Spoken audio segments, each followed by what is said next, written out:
Welcome to India, actually. We are now connected to Dr. Deshapriya from the SUNFO in Sri Lanka. Welcome from our hearts, and we are happy to see you. And you just came from a conference, right? You are with the SUNFO in India, in New Delhi right now to have a conference there. And where we met was actually very beautiful. We met in Sri Lanka. Yes. At the medical conference. It was the 60th International Conference for Alternative Medicine, and you were the board member there of the university, and this is how we met. So we were very interested always in seeing what SUNFO is doing. I mean, you've been the co-founder of SUNFO, right? Yes. So it must be in 1999, around in May, what I remember. Yes, 22nd May 1999. That was the National Heroes Day. We consider the Republic Day of Sri Lanka. Oh, nice. Which we got the full independence from the Great Britain after colonization for over 400 years. What was your inspiration to found this organization? Yes, that time in 1999, Sri Lanka was undergoing with an internal conflict, war, or the fighting, especially the people or the youths of North and the government. And by that time, it was the main wish for all the people for peace. So we thought that the peace, the United Nations also, their main charter or the main mission, they created for peace at the beginning, after the Second World War. So what we thought is to have a broader, being a small country, that time even less than 20 million population, to have a more wider platform, people's platform of working for peace. So the mission was to building a people's movement working for peace, harmony and well-being as a non-political, non-sectarian organization working for the betterment of mankind. Myself and the late Dr. Bhakti issued the first calling letter, and we formed a board or the first committee of over 25 I recognized and dedicated, say some genuine society leaders from different segments, either trade, business, religious, education, etc. Even the diplomatic, but all had the same objective, same vision, same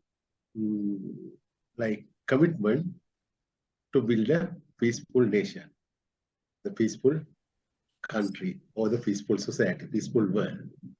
So peace, harmony, and well-being of mankind was our main motto as a non-political, non-sectarian organization. Yes, thank you. Was it easy back then? I don't know your background. I mean, what was your background, your profession at this time? Yeah, that time, yes, that time also my background and the professional background was an engineer. At that time, I was an engineer. I have served in the country's major socio-economic development project called the Mahabali River Basin Project. In fact, I worked there for about 9 years. Before that also, I had about 2 years experience in another engineering institutions. And so I decided I have not undertaken any permanently engineering jobs, maybe sometimes some consultancy or part-time. So I dedicated for the peace, yeah. Yes. Peace and the social work, and also with my own freedom, no? Yeah. Yes, that's what we felt. I felt, okay, interesting. There you give your whole life, you give your heart. We could not see you in a profession when we met you first. You were showing us around in the areas in Colombo. It felt everything very natural, and I think you're a great example that one man can create a big impact, no matter where we are coming from, no matter what our situation is at this time. If we feel something in our heart, like you feel peace is important, then we can go out and do something. And why or where did this inspiration for peace came from? Just because you saw it in your country, that there is a need for peace, or why is peace in your heart? Why is it so important for you? Yes, I thought the sustain in the society, it's need the most important factor is the peace, even sustain the family or the village or even a person himself, as well as, yes, schools or the working places, institutions, then the country, as well as the all the aspects of the better world. The peace was the main important. The core, yeah, I We understand. consider, yeah. It's the core of everything. And the peace, if we have peace in our families, if we have peace in ourselves, if we have peace in our communities, then we can think about bigger goals. Yes. And actually, I have to be honest, because of you, I found out of the Sustainable Development Goals of the United Nations. Of course, the UN is very known. It's also in Vienna, in our capital in Austria, a main organization. But seeing someone working with the SDGs, the Sustainable Development Goals of the United Nations, was something special for us, because we never felt someone is working with it like you. So can you explain more about the SDGs, that's Sustainable Development Goals? Yes. If I am answering the question, the very first, and that, as I said, we initiated or inaugurated SUNFO in 1999, and year 2000, the world came into a new millennium. With that new millennium, before the Sustainable Development Goals, the world leaders agreed for an agenda called Millennium Development Goals. So Millennium Development Goals, there are 8 goals. That's also the peace, also one of the goals, but main goal is the poverty, the health, education, renewable energy, like that. But the Millennium Development Goals for the period of 15 years, from year 2000 to 2015. So that during that period, and so we have been involved in that Millennium Declaration. In fact, we created some of the world's largest initiatives also. We were able to create like that 65,000 people's chain between 2 cities of 100 kilometers in Sri Lanka. If you know the cities, 2004, we faced one of the biggest disaster, that's called the tsunami, Asia's tsunami. Over 50,000 of our people died, completely washed away. Properties, houses, many things we have seen. 50,000 is, for a less than 20 million population, considerable number. And the whole world also came. But in 2005, parallel to the 1 year of the tsunami, we organized that people's chain. Here and there, the Millennium Goals. Millennium Goals World Campaign head, the director from New York, came to Sri Lanka. Even he traveled about 50 kilometers along the chain, meeting people. And in the mid city, Ambalangoda mid city, we organized a rally. And we were throughout working for Millennium Development Goals. That after this ending of the Millennium Development Goal periods, only the Sustainable Development Goals came into effect by Green World leaders for a period of 2016 to 2030, and that Sustainable Development Goal agenda agreed 193 heads of states, world countries, on 25th September 2015 in a historical the summit at UN headquarters, New York. That's all that the goal number 16 is. The peace, justice, and strong institutions. So peace is concerned as one of the main important goals. Apart from that, the year 2001, the UN declared, at the agreement of all countries, the build a decade, a 10 years period, a decade, for building a culture of peace and non-violence for the children of the world. building a culture of peace and non-violence for the children of the world. It's a decade, 2001 to 2010. So that's also with that, we did many actions, activities, initiatives, programs, trainings, orientations, campaigns to have a peaceful world. So also we initiated, we understood even our country we were facing all those peace issues. So we were the going over Asia's longest internal war for a 30 years period. 30 years period. Even I have narrowly escaped 2 or 3 times while I was traveling or doing some services in the areas country. Even my own brother died, and he's considered as the hero in Sri Lanka because he sacrificed for a suicide, avoid the suicide mission, and protected the ship getting blasted with all on board more than 600. So those lives saved, but the suicide, many suicide bombs blasted everywhere. Even our central bank was blasted. One president was assassinated. Another president narrowly escaped losing eye. Many leaders, people died. So we were experiencing. So we were committed for peace. Our mission was for peace. In one stage, there was a small ceasefire. I went to one time, the government controlled one area, another area controlled by the guerrillas, so who were fighting for a separate state. But I entered to the area, there was some ceasefire was there, to that area with 1,000 people, including children, and 3 lorry loads of gifts prepared by the children of South to be given to the children of North. Very beautiful. All the lorries filled with parcels. So I personally experienced the uncontrolled area, taking the risk of life. But not only that, when I started it, 1,000, we stopped at the number 1,000. We can't take many more, and entered to the area, including that group, the children. Children. I mean, that's a great initiatives we did, yeah. Great impact in your really difficult time of your country. What would be your message to the people out there in the world? What can every individual do for world peace, for creating peace, like to people in the Western world outside, or in Europe, or in the US or Canada? What is your message to the people? For their daily life, for their real, because it begins like in our families, in our schools, in our kindergartens.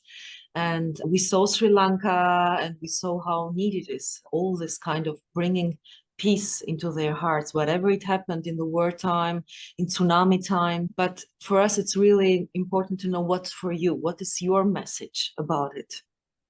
Yes, the message, I think the peace, the foundation is to the peace, create or peace break coming through the mind, person's mind. It starts sometimes one person's one thought for peace will go further. Peace that we have to build a culture of peace within our minds. Either protect the peace or break the peace. Even it's the bigger way or smaller way, everywhere. It starts from someone, so some group or some team or somebody's mind. So how to have the mindset of for the peace, consider that peace is the most important thing in the world, to have the peace. So my message is from the childhood, or the different super segments, society segments, or the different nationalities, or even different the differences, no, they're either religious, cultural, any other ways, and how with all those to give the most priority of building minds with peace. So there is no other way. Even anything going against the peace, it's a disaster. Even any war, no one is normally winning. Even someone win, even he himself also loser. All are losers. But at any cost, if we can protect the peace, or maintain the peace, or keep the peace, was created by some world leaders as a Union of Nations just after the Second World War, seeing the disasters happen in the world, but in the objective of creating world peace. Even though this so now the over 7 decades past that UN has not succeeded to maintaining world peace at all everywhere, even though at least they have been able to avoid to have a third world war. We didn't have third world war after Second World War, but I think at the moment also maybe more than 50 places some type of conflicts or wars are happening in the world. Daily some disasters happening, destructions happening. So also I think if any third world war comes, there will be we know winner, considering the amount of nuclear weapons, chemical weapons, other sophisticated war techniques, everything used, not only the human being, all living beings in this world, completely eliminated, where man has made, invest, research, found so much of thing to destroy. So your message is, the main message is, we all should focus on our own mind first to hold the peace inside of us, and to avoid in discussions or difficult situations around us that we go too much into heavy discussions. Stay more at peace. That's one of your main messages, right? To stay peace have peace in our minds, in our simple daily life. Yes, if a person, whether he's having very wealth or the education, knowledge, power, but if he's not having peace in his own mind, he can't carry or take a message to others, or through his position, or through his official capacity, or through his speeches, or through his way of presentation, so a way of life. He can't carry a peace message to others. Without himself is discovered within him the peace. Yeah, I think so. I wanted to ask something, because you mentioned the children, and I think that the children are the roots of everything in every city, in every country, in all over the world. They are the fundament of our world, because they will be the future. Are you having projects about peace, about bringing peace and harmony to the schools? So you can have with SUNFO maybe many projects. Did you have something, and what you can share with us? Yes, that we had several initiatives from our inception, like art competitions, some type of workshops, and developing child leaders, committing for peace, as well as some either commemoration or some type of events for peace. Also, while we were involved in widely for Millennium Development Goals before 2015, and after from 2016 in Sustainable Development Goals, also we have, as one goal is for the peace, we have done, or we have initiated different peace activities, especially in the month of February. Interreligious Peace and Harmony Week is there. It's a UN resolution. And so we carry forward many actions and activities. Even just before COVID, we have been recognized that activities organized in Sri Lanka was the world's third best action country for peace. We got from the heads of country leader, the Prime Minister, up to the team to carry the peace message, and some rallies at our Independence Square, the walks, cultural assemblies, handing over that memorandum to the government, UN, and also the professional bodies in Sri Lanka. Together, and we invited them to our rally at Independence Square, the main square in Colombo, Sri Lanka. Also, we have built the world's first peace stupa, Dagaba. It's been pagoda. And that also commissioned in the district of Kalutara, parallel to this the decade, as I mentioned earlier, the UN decade for building a culture of peace and non-violence for the children of the world. Apart from that, even very recent activity, if I can mention, we have created a process called the Sustainable Development Goals Children's Parliament of Sri Lanka. It's the one and only world's children's parliament in any country in the world. That children created, there are 7 the peace Dagam from Japan built in Sri Lanka. So we are 30 with the parallel to 35 years anniversary, and we created an art of children, and now it was handed over at that ceremony at Ampara, Eastern Province. But those children whose art highly accepted, even the former speaker of the parliament, governor of the area. I think the monks and others came from Japan even, other leaders. Now I heard they have decided to place this piece art created by children. We initiated our children parliament at the mountain path. It's a mountain, a lot of people even in the world going to Sri Lanka, there is footprint. That footprint, the people believe that Adam's first man in the world's footprint. So some are believing that it's the footprint of the Lord Buddha. Even some others also say in different ways that footprint. But it's a place there are large number of lakhs of people visiting. So that place on the way to that path, that's called the Samadhi. I want to place that art. So that message, the simple action created for that children group with the first few days ago, in the month of February, for the Intelligence Peace Samadhi Week, will be a national exhibit. It will become now the path of where the people go to see the world's first man's footprint or the Lord Buddha's footprint or any other way they define them. But so the people go and worship. Great, thank you. It's amazing projects that you're mentioning, and I think that always art can be, and all these creative projects you now mentioned, especially art, can always promote peace, can always help all our children to bringing people together. That's also something special. I think what you are really good in, having an amazing network, bringing people together, creating ideas, working on it, and empowering people that we can do it. So that's also a very important part, to have this motivation that we all believe we can do it. And everything is possible, because in your country you had a lot of things that happened, from tsunami to the war and everything. So I think it was a special example for all what we saw in Sri Lanka and what was with you. Maybe Martin can show just a few pictures together that we were together.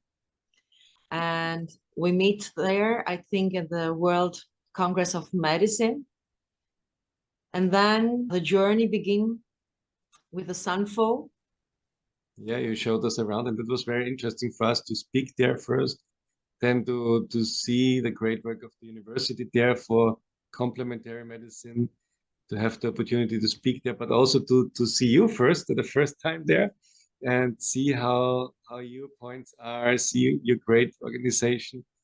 Then we had a beautiful time at one of your congresses where we could share first ideas, and then we had the idea, let's invite people for a special workshop where we could share with you our principles, our ideas that were taught to us by our teacher, Dr. Master Shigang Shah.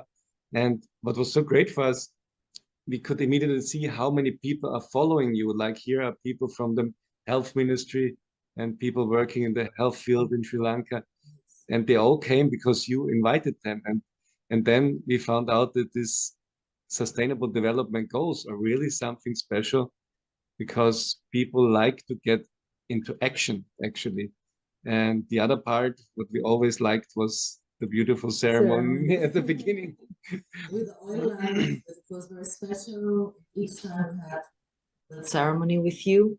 And at the end, we closed with a love, peace, harmony melody. So, because it's about bringing love, peace, harmony with all the goals that we have is the same. So we hope to bring peace in our countries, peace in our communities, and peace in our homes. Thank you for being with us.